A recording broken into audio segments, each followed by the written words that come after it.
এমন একটা দেশে বসবাস করি ভাই, যে দেশে যাকে যেখানে প্রয়োজন তাকে সেখানে বসাই না।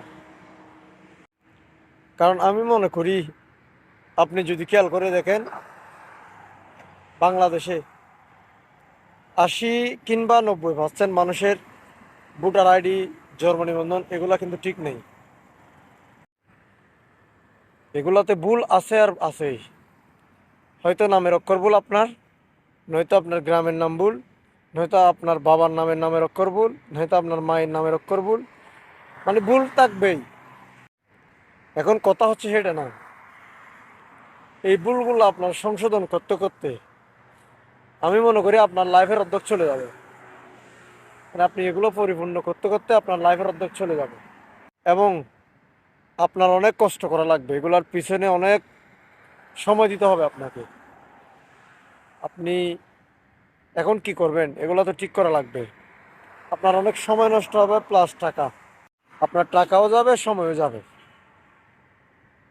এখন কথা হচ্ছে এই ভুলগুলা কে করছে? আমরা তো করি নাই।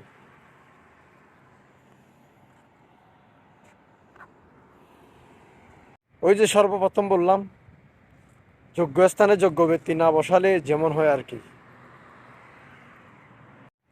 আমি মনে করি এগুলো সম্পূর্ণ সরকারের, এই দায়টা সরকার নেওয়ার দরকার।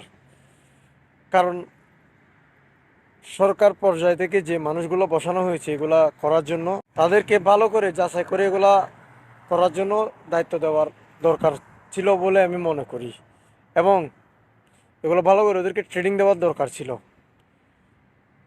বলবো না এটা সরকার ওদেরকে ফ্রি করাইছে, যাদের দিয়ে এগুলো করেছে অবশ্যই তাদেরকে টাকা দেওয়া হয়েছে, কিন্তু তারা তো দায়িত্ব নিয়ে কাজটা করে নাই। কারণ সে করবে কিভাবে, তার তো অত যোগ্যতা ছিল না।